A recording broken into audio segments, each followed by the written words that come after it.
Hey everybody, welcome to episode 6 now of our Scrolls 3 Morrowind playthrough. And we just left Cavern Door Unumusa, and we are heading to Balmora, slowly but surely. You might notice, if you've been watching, that now, if you look in the distance, you can see that really far edge, even across the bay over there. And I've adjusted a few other settings too, like hopefully the text is easier to see on the screen. Look at that. That seems a lot larger than what we were reading last time. So I'm just noticing all these little adjustments that you can make in OpenMW. So again, thanks to those guys for supporting this old game and keeping it alive so that old gamers like myself can go back and retroactively play things that we missed along the way, or maybe things that we enjoyed along the way. Signposts here, we got Vivek and Pelagiad and Balmora. This is the way we're going. Oh, look at that! A lady by the road. Again, some of the tropes of gaming and even storytelling just never go away. You know, the damsel in distress on the side of the road, just in Elden Ring. We saw this with forget her name, but in the swamps, she was in the one of those little pagoda things, hanging out. So this looks like Morik Armine. I do wish that this text would get bigger, though. All right, begging your pardon, have you seen a bandit nearby? I must find him.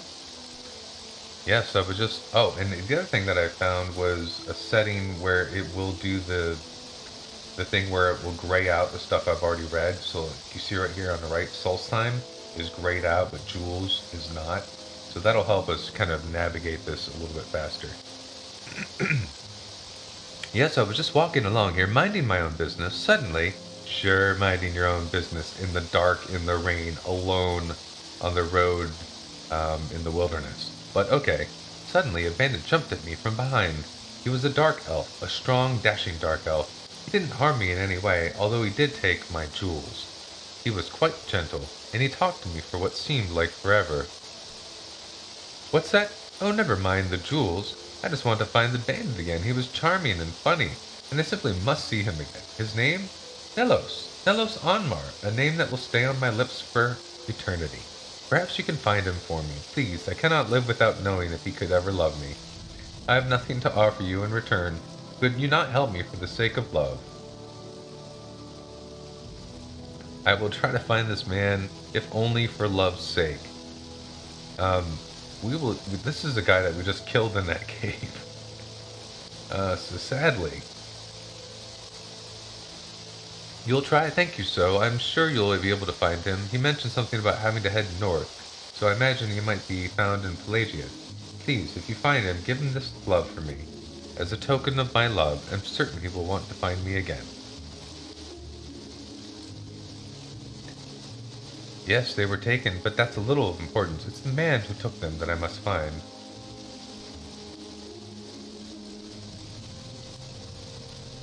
So, you said north. Let's look at our map. You said north to Pelagiad, however you say it, but that's south. You'll notice also our little mini map is prettier. It's a little bit softer.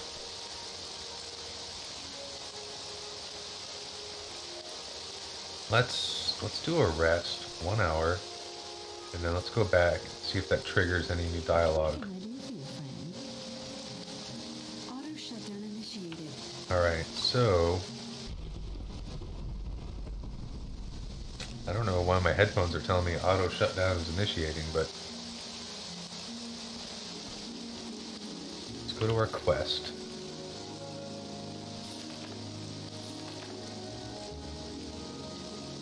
The Beauty and the Bandit. Oh man, I think we ruined a quest.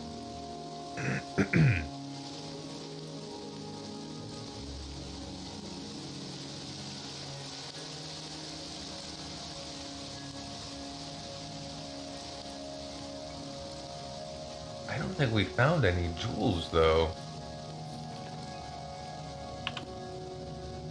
Let's go back to the cave. We were just there a second ago. This running speed is a little tedious. Hopefully the speed of the running gets faster as we...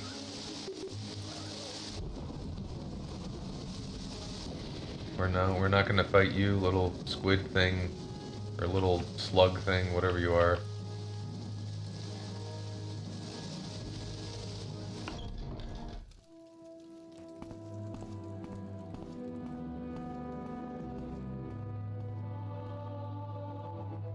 Your athletic skill increased to 22. That's Torino. I know I've seen that name, Onmar. Was it this guy? Oh, it wasn't. Okay, well that's good actually. That means we can go back to Pelagiad. I know we saw the dude. The bandit, though.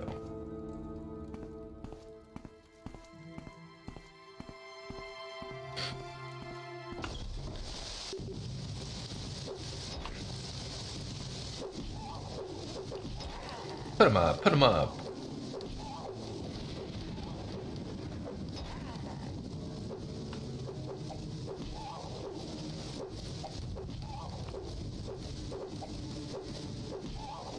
You asked for it, little guy.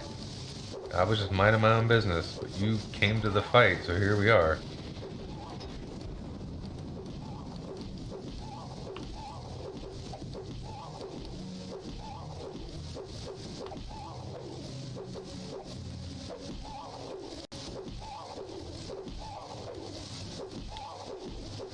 Little slug maggot. We're gonna learn what you're called once we kill you.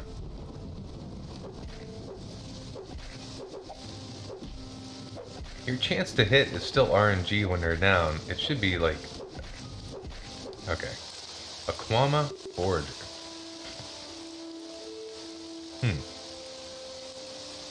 I don't know if those are valuable, so we're not even gonna bother.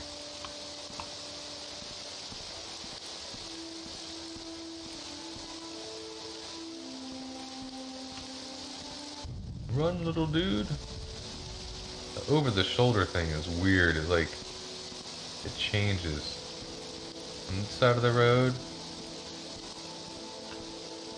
I don't know. Gonna go directly out. It's over the right shoulder now. Alright, we're looking for Onmar. We gotta slow our roll a little bit.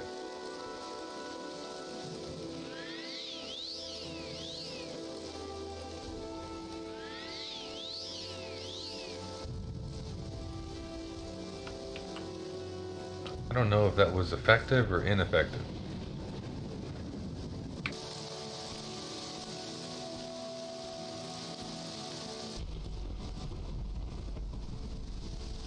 Run, run, run!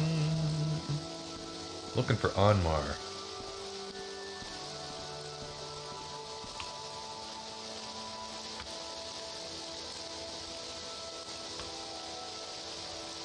My headphones keep beeping like,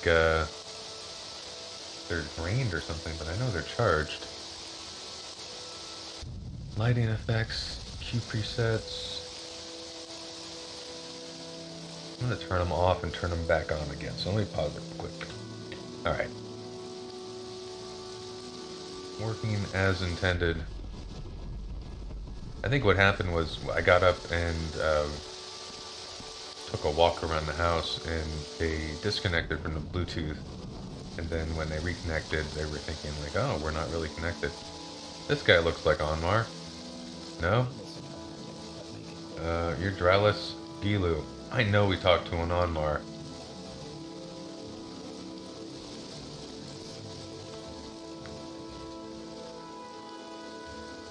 No.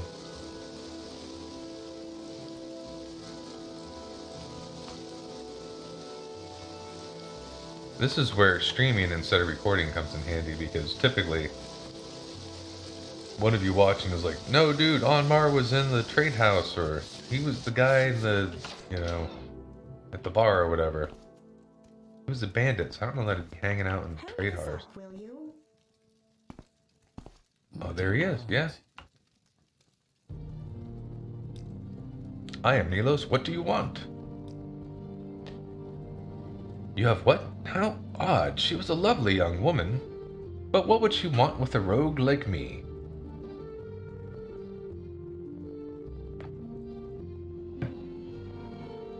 It's your silver tongue, your enchanting talk. She is beautiful, though, and seems sweet.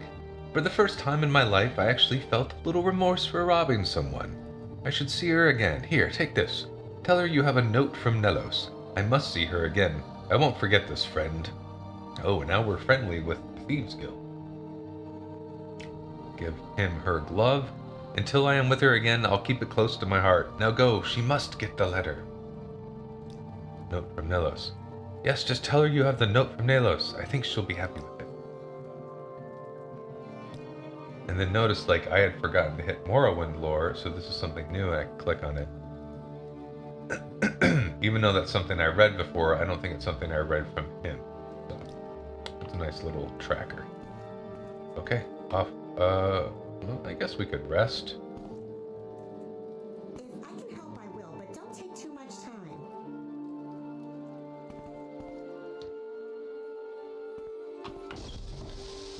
And we'll rest outside town. Oh, daylight is coming.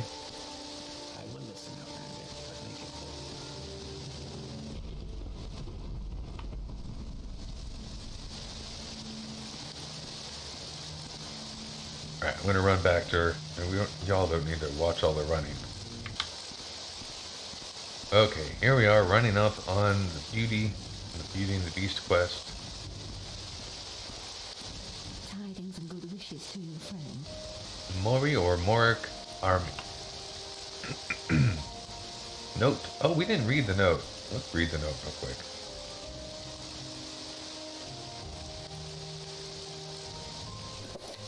We're just making sure we're giving her the right one. Mori. Looks like it's Mori. Truly, I was enchanted with you from the moment I saw you. I beg your forgiveness for my past transgressions.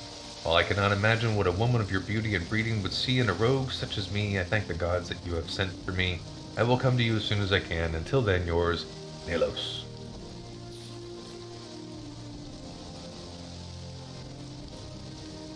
Here's the note, Mori. I've read it just to save you from any nefarious language that might occur in the note, but it is free of such. He gave you a letter to give to me. Wonderful. Thank you so. I knew that he cared, you know. You didn't have to do all this for me, and I really appreciate it. You're clearly a wonderful person.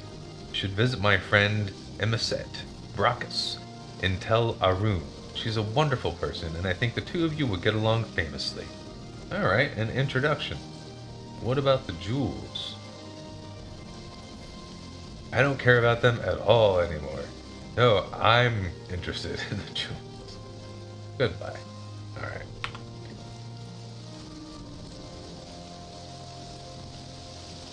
Can you sneak and try to steal from someone? Oh, you can. Look at that. There's an inventory that popped up with her name. So she does not have...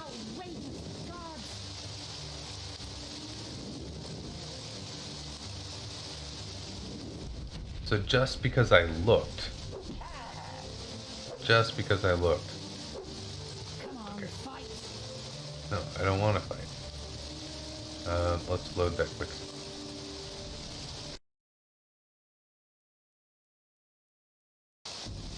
Tidings and good wishes to you, friend. Okay.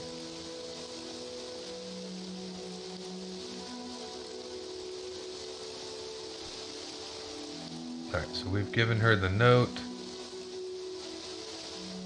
I accidentally kept this a Dance in the Fire book too. I don't know why I kept that.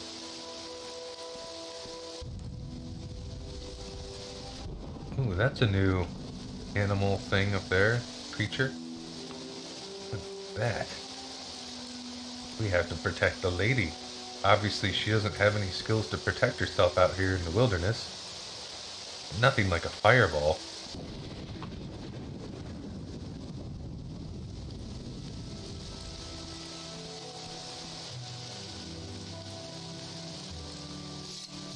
First, we'll shoot it with it at bow and arrow. Oh. That's it. It's dead? One shot? Oh, look at that. We are a killer with a bow and arrow. What is this? That's its head. It was a scrib. Okay. I guess a scrib is not very dangerous. I wonder if there's a way to cancel my bow and arrow. I just hit E. Okay.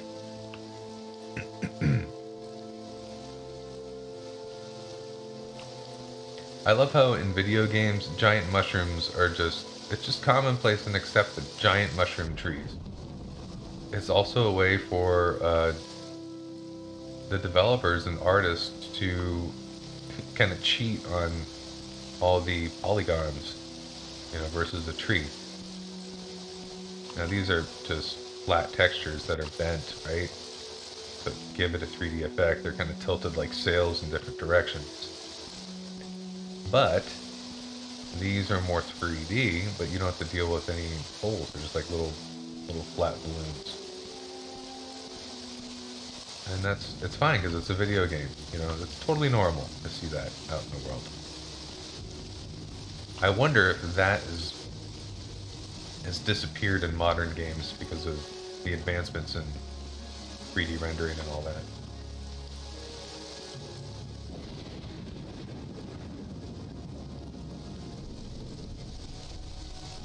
Oh, looks like we have another cave. What do we got here? Again, I'm getting like, I think Elden Ring picked. Of course, there are bazillions of games. Just Elden Ring's fresh in my brain because I played it recently.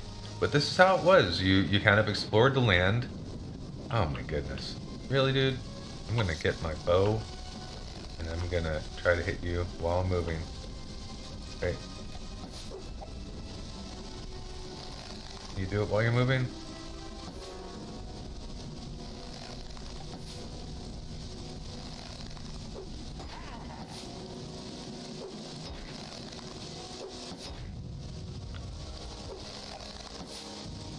You're gonna take a penalty because we need to take a 5-foot step. So we're taking an attack penalty here. Man, those arrows are pretty lethal.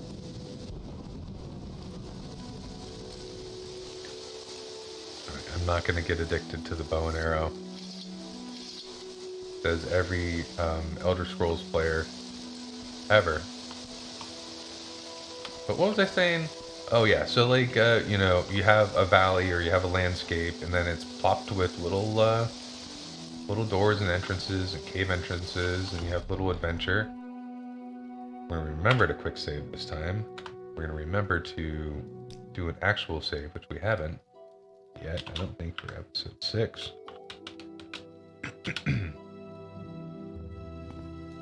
I think at any point, if I lose my save completely because of the OpenMW mod or whatever, I don't know if I'm going to be able to come back and play through it all again. A worn cavern door trapped. How do I deal with that?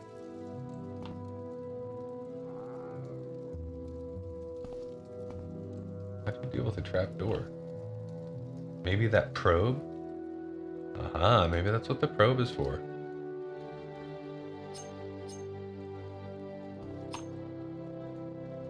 Alright, we might just die here. That's what it's for, though. Trap disarmed. Nice, look at that. Pretty cool.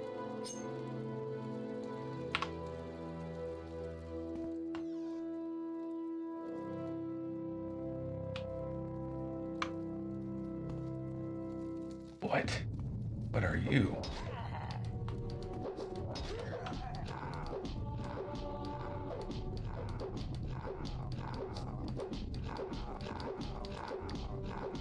You've got like tentacles for a face?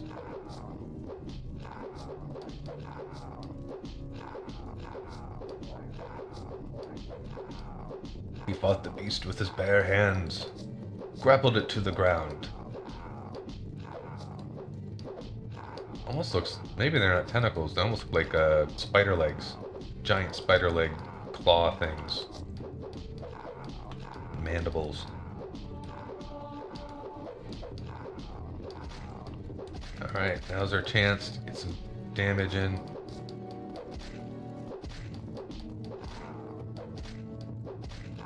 Oh, yeah, the Nyx Hound. I think we saw a Nyx Hound die earlier.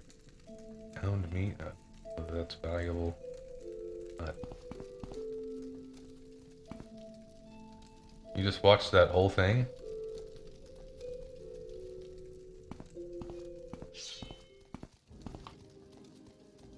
Can we just talk?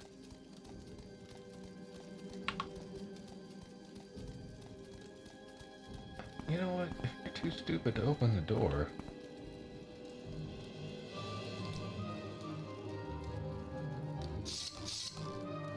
Really need to get a longbow.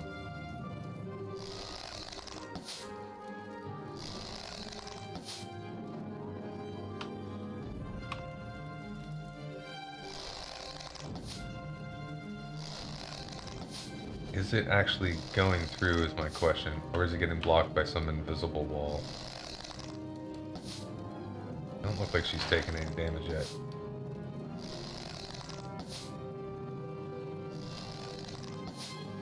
Okay, I'm assuming that does not work. You just saw me punch out a Nyx Hound, and then you're coming to me with a silver dagger, old gate trapped. Oh, I see. What you're doing, you're trying to trick me into opening that gate. I'm not gonna do it.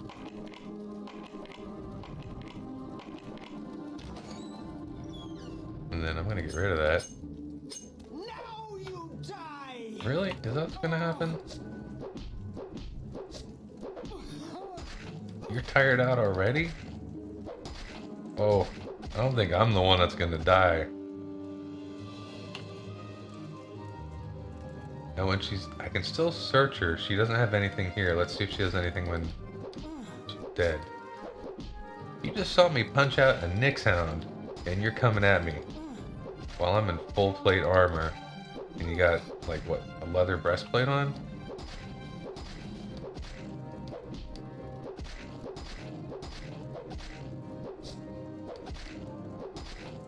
Theresia Thandra.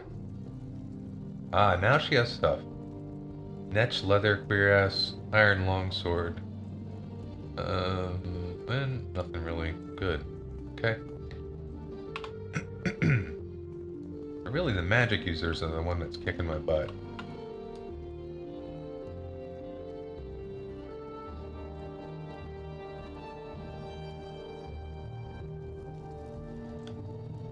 Finding a lot of good stuff. Oh, another Nyx Hound.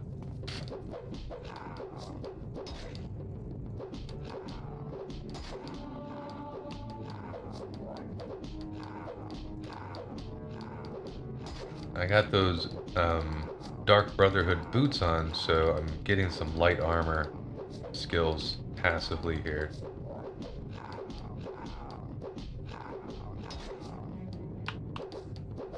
Punchy punchy. There's another one up the way. I have a feeling that my hand-to-hand combat is gonna get up to 100 pretty quick.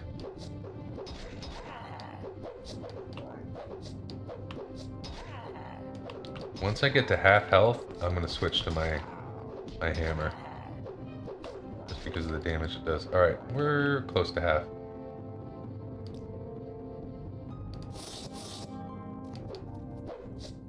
And then I still want to focus on the same one. One hit. One hit with the hammer. All that punching. Ridiculous.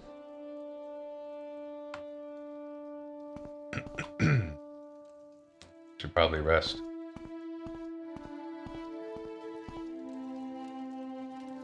What do you mean I can't rest here?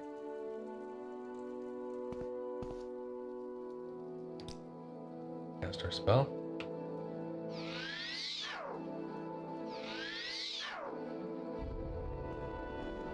Am I failing that spell because...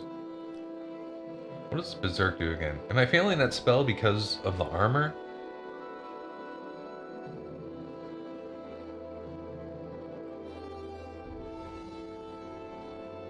So I get health, fatigue, and attack fortified for a minute, which is, you know, maybe combat with one character. Drain attribute agility 100 points for 60 seconds. So it's like stand and fight, is what the berserk is. Stand and fight. Do I have a restorative potion?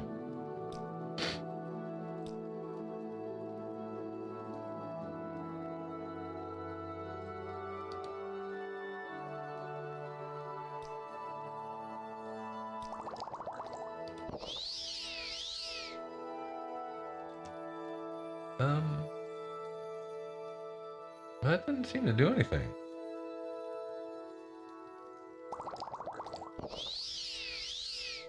Again, didn't do anything.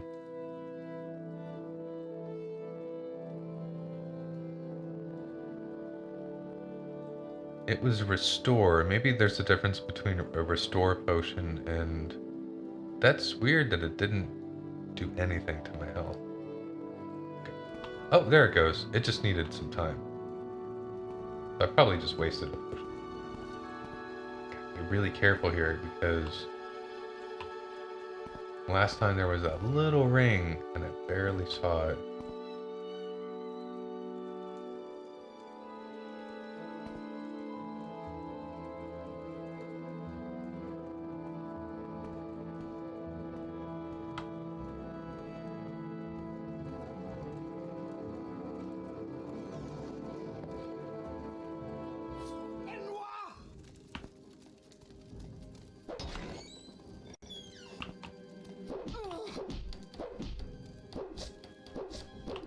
Punch you in the face. Ouch.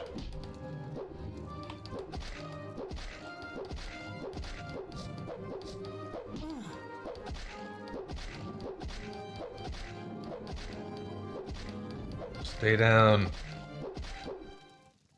You're learning.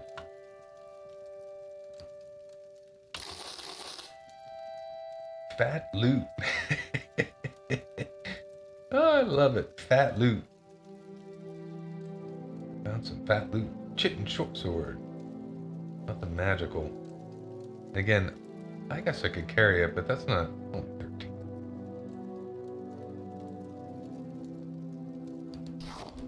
Can we equip the loot? You can't. You cannot. Got some fat loot. Hey, you know what, dude? You guys keep attacking me like idiots. I'm gonna smack you around a bit.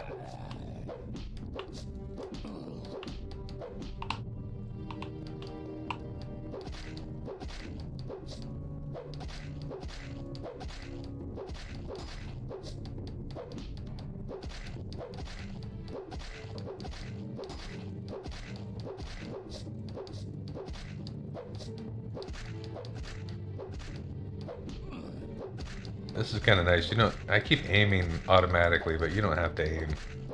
Just imagine like we're kicking and punching simultaneously.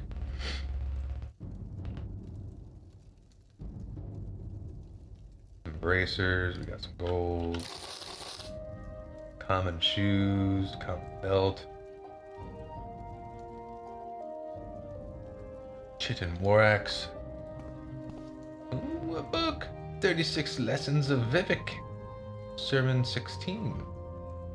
Got a yam. We should eat the yam.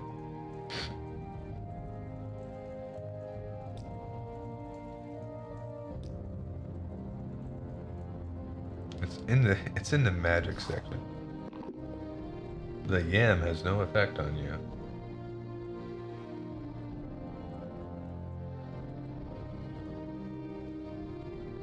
Oh, Matzi. We know Matzi is good. We were just talking about that. Alright.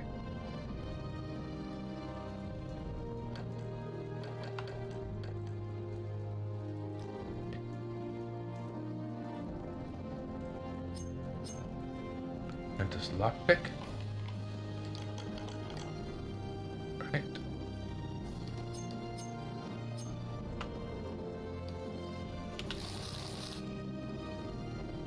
Quality restore speed. Two-handed iron spear. We can rest. Can we rest? Alright, that's a sign that maybe this is... Oh, it's trapped!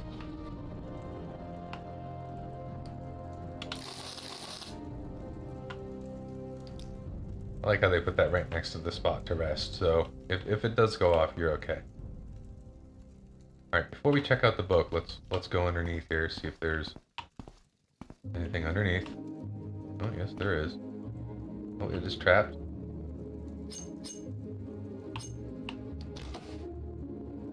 Trapped disarmed. That security skill's coming in handy here. Oh, it's also locked. I'm thinking that maybe we're not going to be able to disarm this track. Or this lock.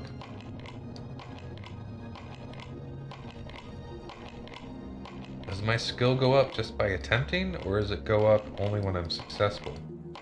We're going to use this entire lockpick. Ooh. That was... Uses left 2. Perseverance. Alright, let's see what's in here. Alright, we got a couple books. The Book of Dawn and Dusk. Oh, we have a whole bunch of books.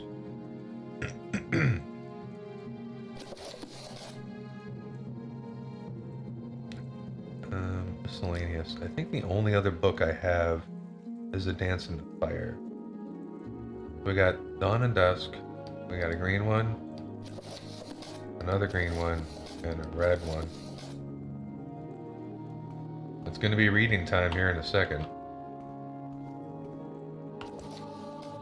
And then another one. This one gives us axe skill. Take that. Alright, we got a whole bunch of books here.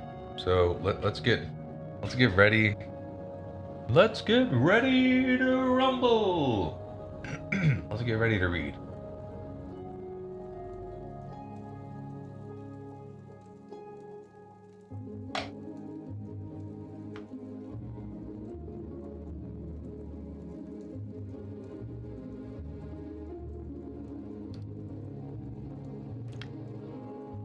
"36 Lessons of Vivek." This is the one that we've already opened up. Let's take a look now. Only 6 pages. Not too bad.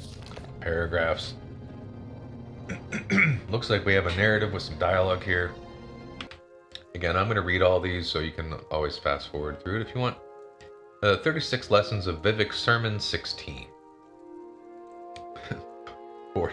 Hortator. The Hortator wandered through the morning hold, wrestling with the lessons he had learned. They were slippery in his mind. He could not always keep the words straight and knew that this was a danger. He wandered to find Vivek, his lord and master, the glory of the image of Veloth, and found him, of all places, in the Temple of False Thinking. There, clockwork shears were taking off Vivek's hair. A beggar king had brought his loom and was making of the hair an incomplete map of adulthood and death. Kind of like some mythology here. Nerevar said, "Why are you doing this, my lord?" Oh, Nerevar. Alright, so he was in that story that we heard earlier in Pelagiad about the hero Nerevar returning, right? "Why are you doing this, my lord?" Vivek said. "To make room for the fire." And the Hortator could see that Vivek was out of sorts, though not because of the impending new power to come. The Golden Warrior poet had been exercising his water face as well, learned from the dregs before he was born. Nerevar said, "Is this to keep you from the fire?" Vivek said, "It is so that I may see with truth. It and my place here at the altar of Padhome in the house of false thinking serves so that I may see beyond my own secrets. The water face cannot lie. It comes from the ocean, which is too busy to think, much less lie. Moving water resembles truth by its trembling." Nerevar said, "I am afraid to become slipshod in my thinking." Vivek said, "Reach heaven by violence, then." So to quiet his mind, the Hortator chose from the fight racks an axe. He named it and moved on to the first moon. There Nerevar was greeted by the Parliament of Craters, who knew him by title and resented his presence, for he was to be a ruling king of Earth, and this was the lunar realm. They shifted around him in a pattern of entrapment. The moon does not recognize crowns or scepters, they said, nor the representatives of kingdoms below, lion or serpent or mathematician. We are the graves of those that have migrated and become ancient countries.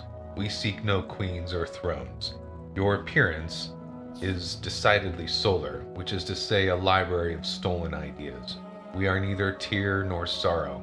Our revolution succeeded in the manner that it was written. You are the Hortitor and unwelcome here.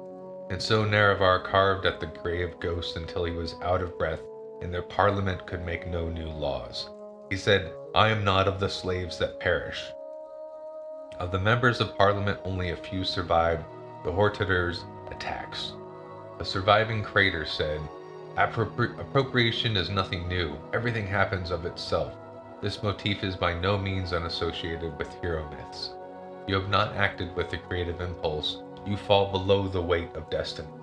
We are graves, but not coffins. Know the difference. You have only dug more and supplied no ghosts to reside within. Central to your claim is the predominance of frail events. To be judged by the earth is to sit on a throne of wonder. I think and wonder why. Damage us more, and you will find naught but the absence of our dead. The ending of the words is Civi. Ooh, my voice is throat's giving me some trouble today. Alright, kind of a cool, poetic, abstract, a little bit absurd of a myth, but it's cool. Alright, that's the 36 lessons of Vivek, sermon 16. The next one is Ancestors of the Dunmer.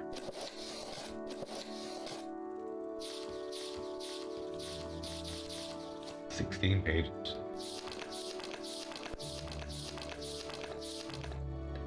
Alright, Ancestors of the Dunmer. Again, if this isn't a narrative, I'll probably just skim through it. Ghosts walk among them. The departed spirits of the Dunmeri, perhaps those of all races, persist after death. The knowledge and power of departed ancestors benefit the bloodlines of the Dunmeri houses. The bond between the living family members and the immortal ancestors is partly blood, partly ritual, partly volitional. A member brought into the house through marriage binds himself through ritual and oath into the clan, and gains communication and benefits from the clan's ancestors. However, his access to the ancestors is less than his offspring, and he retains some access to the ancestors of his own bloodline.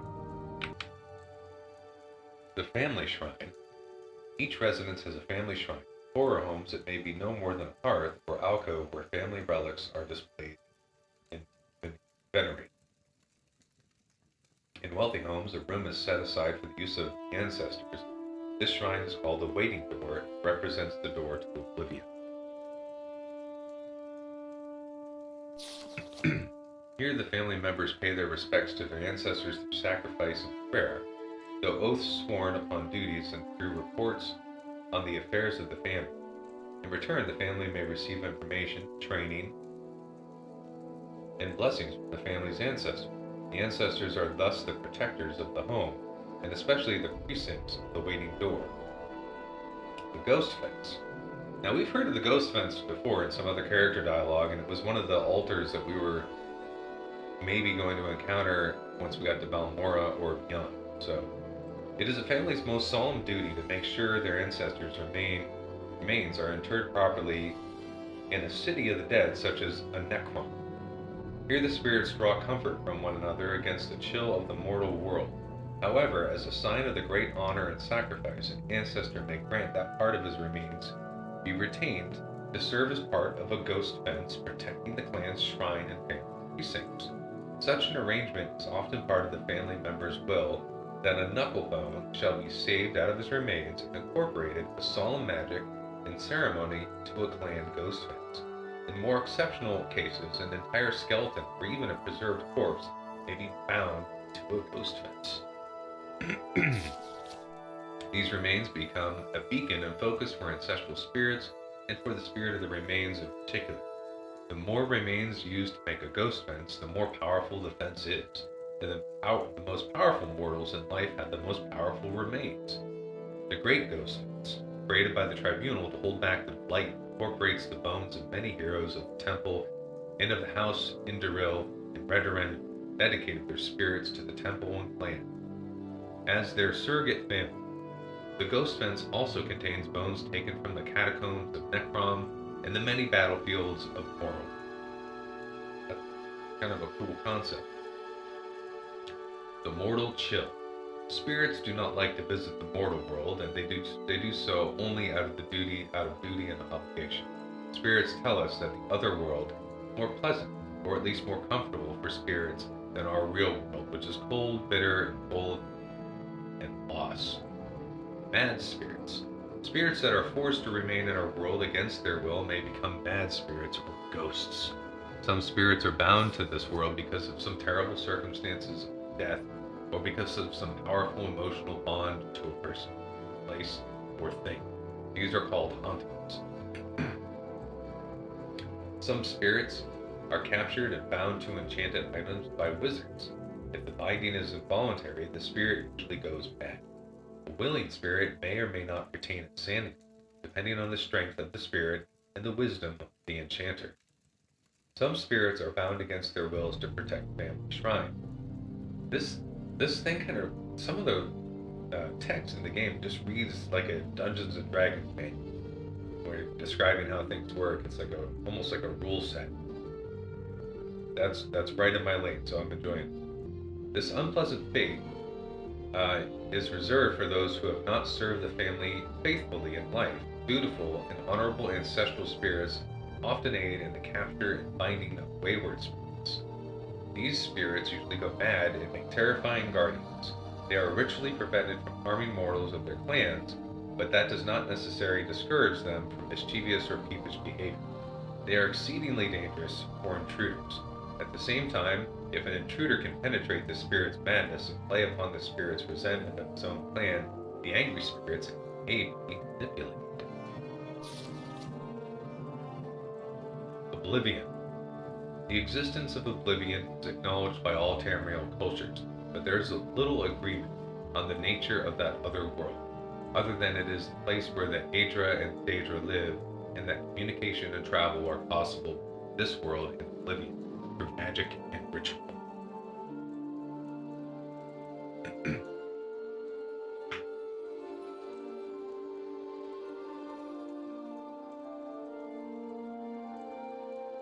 The Dunmar do not emphasize the distinction between this world and Oblivion as do the human cultures of Tamriel. They regard our world and the other world as a whole, with many paths from one end to the other, rather than two separate worlds of different natures with distinct borders. This philosophical viewpoint may account for the greater affinity of elves for magic and its practices. Foreign views of Dunmeri ancestor worship and spirit magic. The Altmeri and Bosmeri cultures also venerate their ancestors, but only by respecting the orderly and blissful passage of these spirits from this world to the next.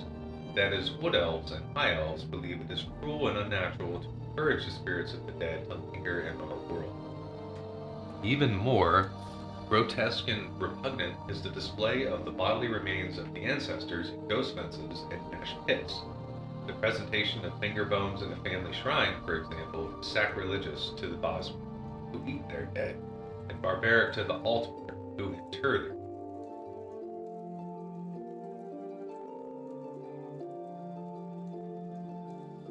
The human cultures of Tamriel are ignorant and fearful of dark elves and their culture, considering them to be inhuman and evil, like orcs and Argonians, but more sophisticated. The human populations of Tamriel associate Dunmeri ancestor worship and spirit magic with necromancy. In fact, this association of the Dark Elves with necromancy is at least partly responsible for the dark reputation of Dunmer throughout Tamriel. This is generally an ignorant misconception, for necromancy outside the acceptable clan rituals is a most abhorrent abomination acts of Dunmer. Dark Elves would never think of practicing sorceress necromancy upon any dark elf, or upon the remains of any elf.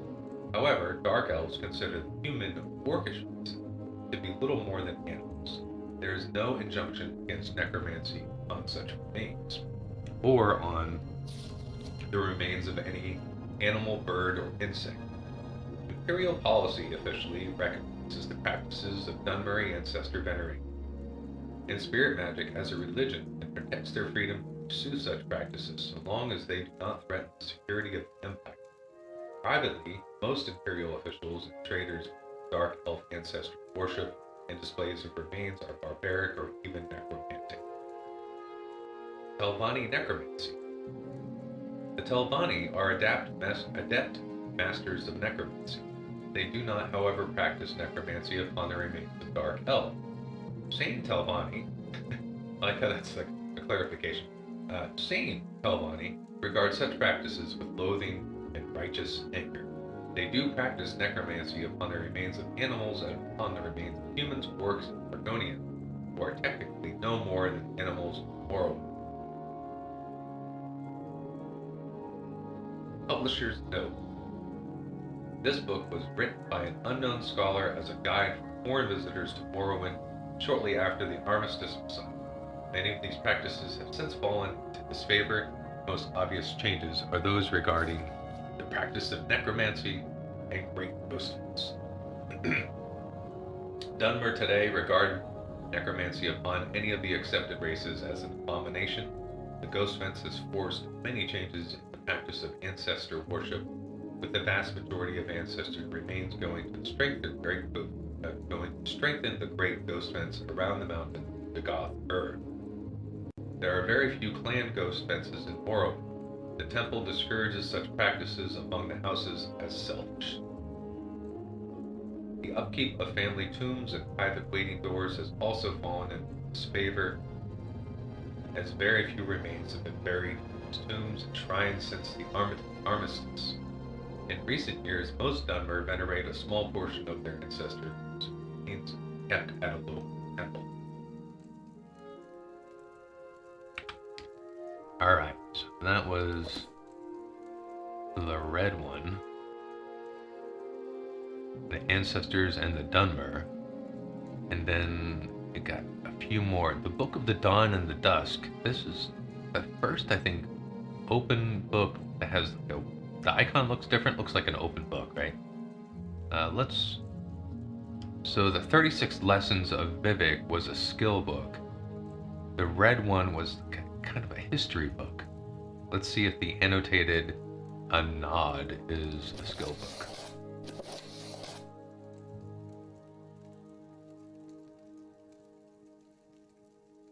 Alright, I'm not going to skip through the pages.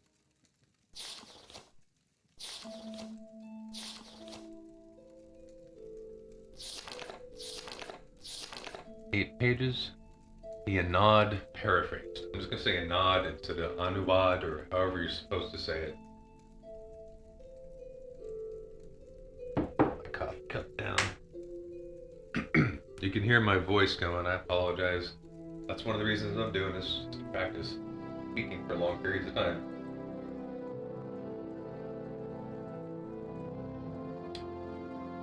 The first ones were brothers, Anu and Padme. They came into the void and time began. Oh, this is like an origin. As Anu and Padme wandered the void, the interplay of light and darkness created Nier. Both Anu and Padme were amazed and delighted with her appearance, but she loved Anu, and Padme retreated from them in bitterness. Nier became pregnant, but before she gave birth, Padme returned, professing his love for Nier. She told him that she loved only Anu, and Padme beat her in rage. Anu returned, fought Padme, and cast him outside time. Nier gave birth to creation, but died from her injuries soon after. Anu, grieving, hid himself in the sun and slept.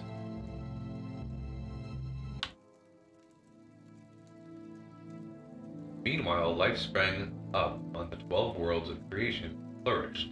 After many ages, Padme was able to return to time. He saw creation and hated it. He swung his sword, shattering the 12 worlds in their alignment. Anu awoke and fought Padme again. The long and furious battle ended. with Anu, the victor. He cast aside the body of his brother, who he believed was dead, and attempted to save creation by forming the remnants of the 12 worlds into Nirn, the world of Tam. As he was doing so, Adame struck him through the chest with one last blow.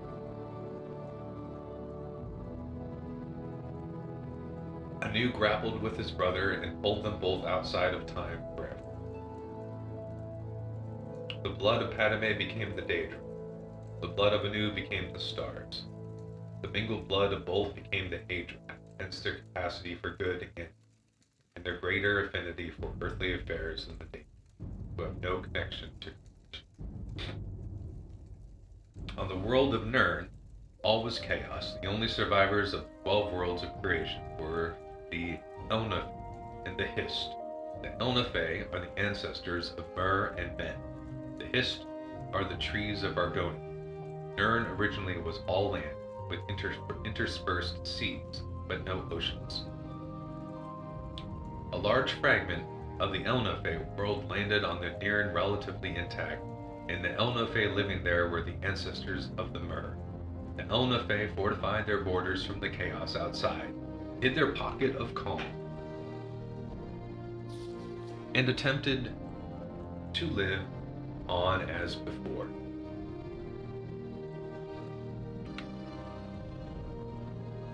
Other Elnafe arrived on Nirn, scattered amid the confused jumble of the shattered worlds, wandering and finding each other over the years. Eventually, the wandering Elnafe found the hidden land of the old Elnafe, and were amazed and joyful to find their kin, living amid the splendor of ages past. The wandering Elnafe expected to be welcomed into the peaceful realm, but the old Elnafe looked on them as degenerates, fallen from their glory. For whatever reason, war broke out and raged across the whole of Nirn. For whatever reason, there was a war. The old Elnafe retained their ancient power and knowledge, but the Wanderers were more numerous and toughened by their long struggle to survive on Nirn. This war reshaped the face of Nirn, sinking much of the land beneath new oceans and leaving the lands as we know them: Tamriel, Akavir, Atmora, and Yokuda. The old Elnafe realm, although ruined, became Tamriel. The remnants of the Wanderers were left divided on the other 3 continents. Over many years, the Elnafe of Tamriel became the Mer, the Elves, the Dwemer, the Deep Ones, sometimes called Dwarves, the Chimer, Changed Ones, who later became the Dunmer, the Dark or Cursed Ones, the Dark Elves, the Bosmer, and the Alt. On the other continents, the wandering Elnafe became the Men, the Red Guards, and the Saisi of Akavir. The Hist were bystanders in their Elnafe war, but most of their realm was destroyed as the war passed over. A small corner of it survived to become Black Marsh and Tamriel, but most of their realm was sunk beneath the sea. Eventually, men returned to Tamriel. Nords were the first colonizing the northern coast of Tamriel before recorded history, led by the legendary Zgraun.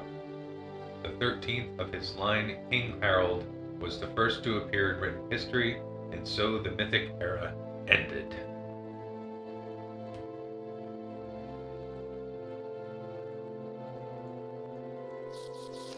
That was the Anuad paraphrase. I'm fairly impressed with the writing, honestly, for games. These are pretty good. These weren't just like thrown together. The anticipations. Right, just 2 pages here, so this wouldn't be too hard on me. The anticipations. The Daedra are powerful ancestor spirits, similar in form and substance to the Tribunal, blessed be their holy names, but weaker in power and more arbitrary and removed from the affairs of mortals. In old times, the Chimer or Chimer worshipped the Daedra as gods, but they did not deserve this veneration, for the Daedra harmed their worshippers as often as helped them. The advent of the Tribunal changed this unhappy state. By the apotheosis, the tribunal became the protectors of the high ancestors of Dunmer and bade the Daedra to give proper veneration and obedience. The three good Daedra, Bothia, Azura, and Mephala, recognized the divinity of the triune ancestors. The rebel Daedra, Bolog Bal, Malakoth, Shilgarath, and Merunes, Dagon, refused to swear fealty to the tribunal, and their worshippers were cast out. These rebel Daedra thus became the four corners of the House of Troubles, and they continue to plague our tranquility and tempt the unwary into heresy and dark worship. The priests of the temple remain ever vigilant for signs of adversaries' return, sometimes aided by the loyal three good Daedra, or familiar with the wiles of their rebellious kin. The good Daedra are known to the temple as the Anticipations, since they are the early ancestral anticipations of the loving patronage of the tribunal. The Anticipations are the Daedra, lords Bothia, Mephala, and Azura. Bothia is the anticipation of Almalexia, but male to her female. Bothia was the ancestor who illuminated the elves ages ago before the Mythic Era. He told them the truth of Lorkhan's test and defeated Ariel's champion, Trinimac. Bothia ate Trinimac and voided him. Okay. Sounds like a common threat here. I'm going to eat you up and blank you out, right? I voided him. The followers of Bothia and the Trinimac rubbed the soil of Trinimac upon themselves and changed their skins. Mephala is the anticipation of Vivek, who we know a bit about, but manifold and androgynous. Mephala taught the Chimera to invade the enemies or kill them with secret murder. The Chimera were few in those days and threatened on all sides. Mephala taught the Chimera to build houses. Later, Mephala created Morag Tong. Azura is the anticipation of Sothasil, but female to his male. Azura was the ancestor who taught the Chimera how to be different from the Altmer. Her teachings are sometimes attributed to Bothia. In the stories, Azura is often encountered more as a communal progenitor of the race as a whole rather than as an individual ancestor. She is associated with Dusk and Dawn and is sometimes called Mother Soul. Azura's star, also called the Twilight Star, appears briefly at dawn and dusk, low on the horizon below the constellation of the Steep. Azura is associated with mystery and magic, fate, and prophecy. Okay, now we're going to get on to the one I'm most interested in, the Book of the Dawn of Dawn and Dusk. If my throat can make it, that is. The Book of Dawn and Dusk is a collection of sayings and aphorisms attributed variously to the tribunals and to their saints and servants. Many of these sayings have become common cliches of everyday life in Morrowind. The following selections of slogans will illustrate many of the simplest notions of tribunal faithful. Alright, this is kind of cool.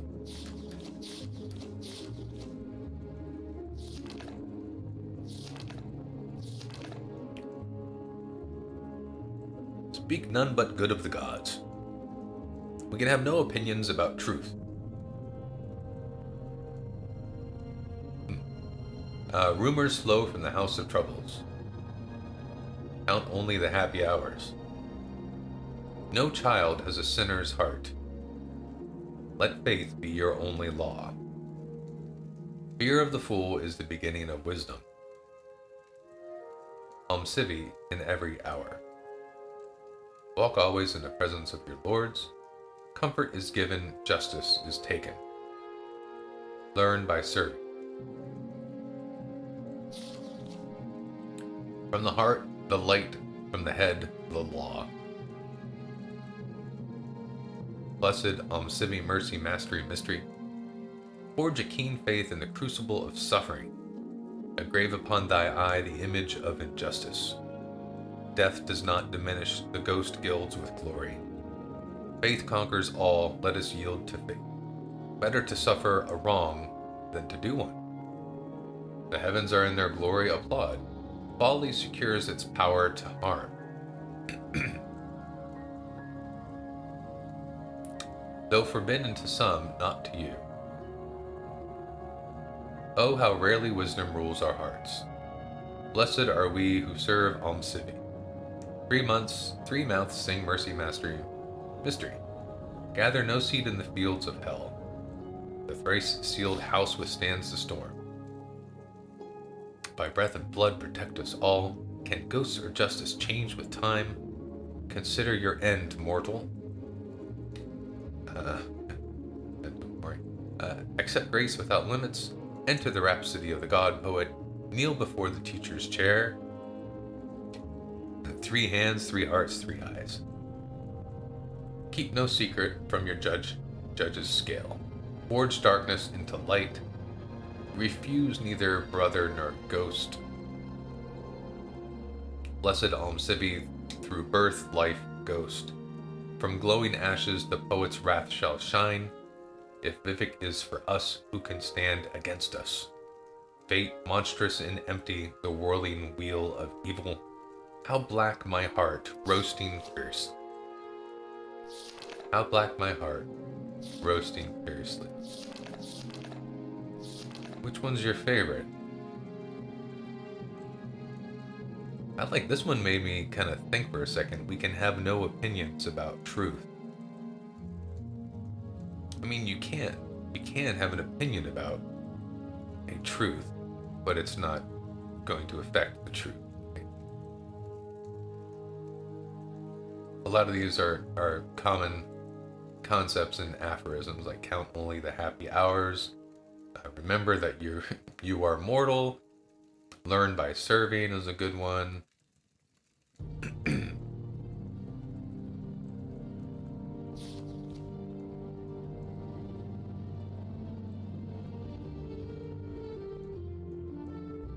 Better to suffer a wrong than to do one.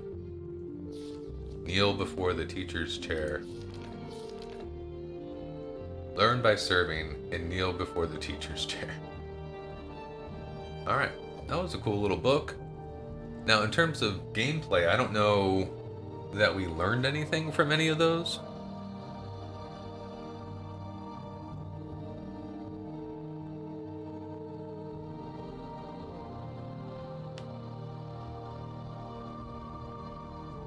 We do need to rest, though. So let's rest.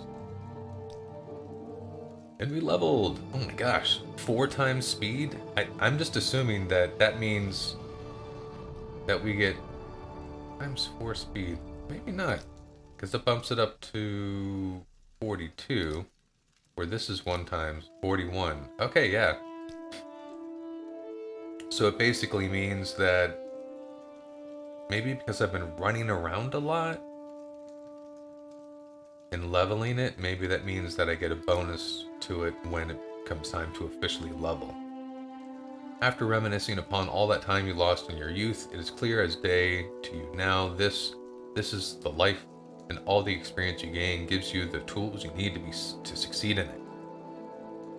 We're always going to put stuff into strength. So where is this last one going to go? Our lowest is personality, and I'm typically a player of balance, right?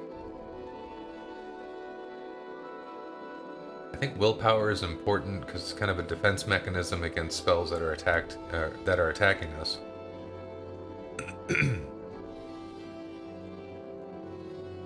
Agility is important because we use the melee attack so much, so it's our to hit as well as our to dodge. I think it needs to go there. Oh, it's really hard to do these, but okay, there we go.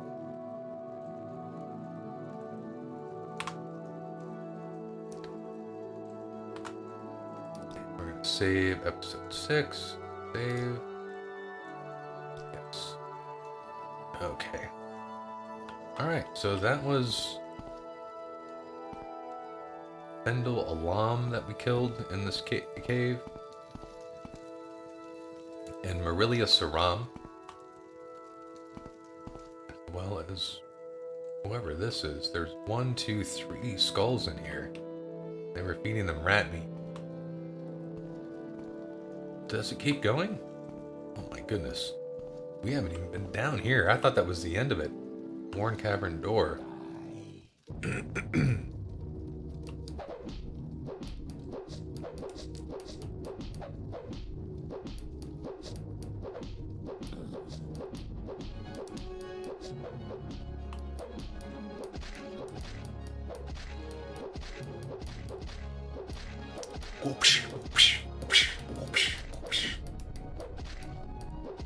Hey, you attacked me, man.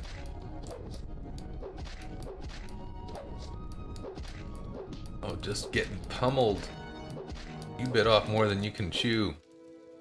Not very smart, Gelendrovar.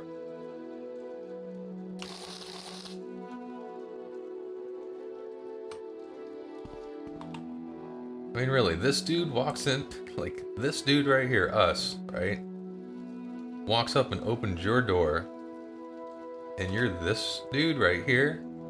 Your first reaction is to run up and start punching him? There is no escape. Your friend just did the same thing.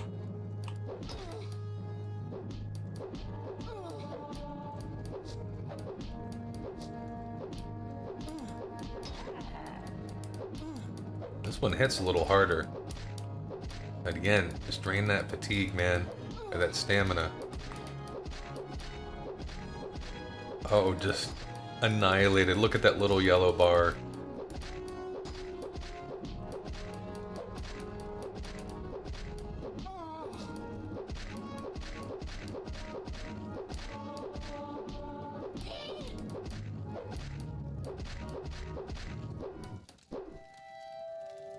Sorry, Lalsa Draylor. What was she hitting me with? The chitin club. That hurt a little bit.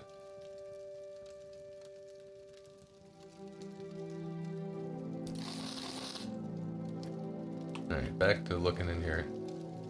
Now keep in mind, I came in here to get out of the rain. And none of them welcomed me. None of them even asked me, like, why are you here? What is this? Oh, that's cool. We're just gonna stand in the fire.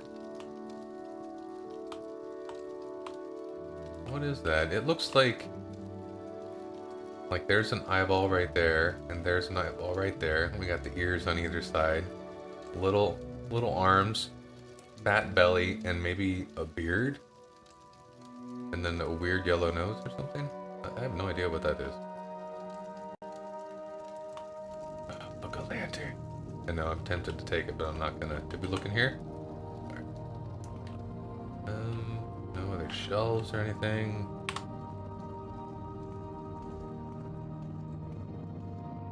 Alright, we got a. This is a proper little cave. I like that how they have these little paths going up.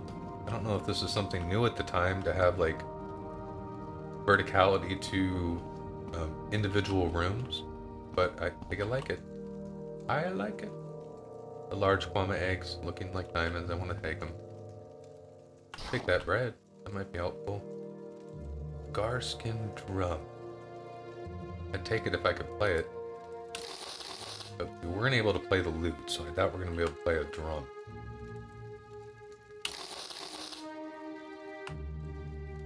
Let's cuddle.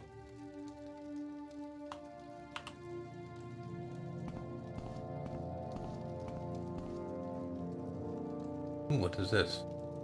A shield. And a helm. Okay, and then a bed.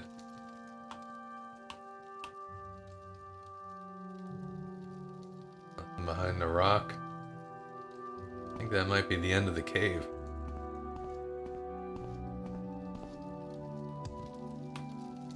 I keep like wanting to hit run, and then I realize like, oh, I am running. There's our ship. Okay, so I think that's the end of this cavern.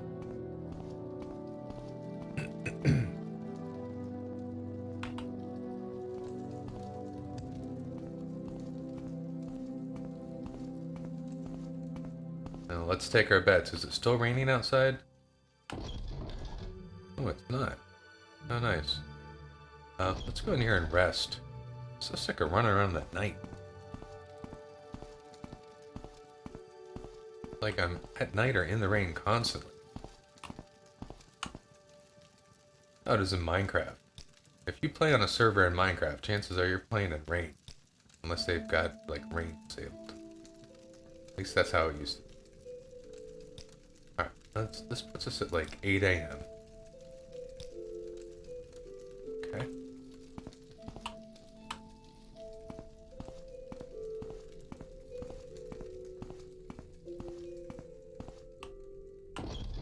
Ah, the sun! So that was Adunumaran. Adanumaran. Adanumaran. Adanumaran. Adanumaran. The Cave of Adanumaran. There we are. Look at that beautiful shiny armor in the sun. And the Cave of Adanumaran. What is it again? Alright, so we're going to end things there, I think. Again, this is a slow playthrough. We haven't made a lot of physical progress or combat or whatever, but I'm really trying just to enjoy the game. Oh, conberry. You can just pick the berries off the tree. Nice. So, I hope you enjoy it. Comment if you like you do. And thanks for watching. End of episode 6.